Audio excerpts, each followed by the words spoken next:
President Joe Biden gave a rare interview to 60 Minutes over the weekend. I mean, it's rare because why bother giving an interview when the media is saying everything you want anyway? Anyway, here's how it went.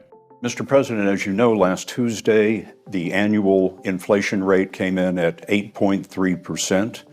The stock market nosedived. People are shocked by their grocery bills. What can you do better and faster? Well, first of all, let's put this in perspective. Inflation rate month to month was just an inch, hardly at all. You're not arguing that 8.3 is good news. No, I'm not saying it is good news, but it was 8.2 or 8.2 before. I mean, it's not. I can make it sound like all of a sudden, my God, it went to 8.2%. It's the highest inflation rate, Mr. President, in 40 years. I got that, but guess what we are? We're in a position where, for the last several months, it hasn't spiked. It has just barely, it's been basically even.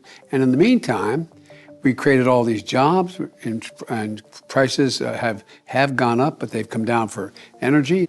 Correct me if I'm wrong, but is the president basically saying, hey, listen, I know you're drowning and I know you're 8 feet underwater, but I've been watching him for the last few minutes. You stayed right at 8 feet, so you're not sinking. You know, what do you got to complain about? Well, CBS News' Scott Pelley, God bless him, he did his best to help him. Here's the question we've all been wanting to ask President Biden about his son, Hunter. Here's how Scott Pelley asked it. If you run again, Republicans are most likely to go after your son, Hunter, once again.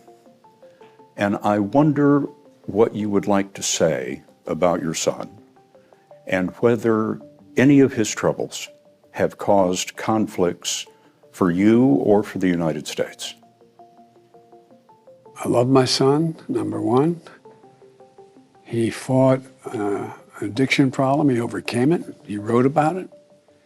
And no, there's not a single thing that I've observed at all that would affect me or the United States relative to my son, Hunter. Wow, not a question like, are you the big guy? Why are you in so many of the emails on the laptop? Did you get 10%? If you say you didn't talk to your son about his business dealings, why are you texting him about one of his Chinese business associates? None of those questions. The question is, how has this Hunter story affected you and your relationship with your son?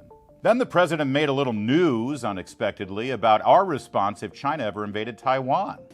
But would U.S. forces defend the island? Yes, if in fact there was an unprecedented attack. After our interview, a White House official told us U.S. policy has not changed. Officially, the U.S. will not say whether American forces would defend Taiwan. But the commander-in-chief had a view of his own. So unlike Ukraine, to be clear, sir, U.S. forces, U.S. men and women would defend Taiwan in the event of a Chinese invasion. Yes. So the White House had to correct the president on our foreign policy with regard to China. The president was wrong. The White House is, who's in charge here? Which brings us to our final question from Scott Pelley about his mental capacity. You are the oldest president ever. Pretty good shape, huh? Which leads to my next question. You are more aware of this than anyone. Some people ask whether you are fit for the job. And when you hear that, I wonder what you think. Watch me. I mean, honest to God, that's all I think. Watch me. If you think I don't have the energy level or the mental acuity, then you know, that's one thing. It's another thing of just watch and you know, keep my schedule. Do what I'm doing. Oh, we're watching. God help us, we're watching.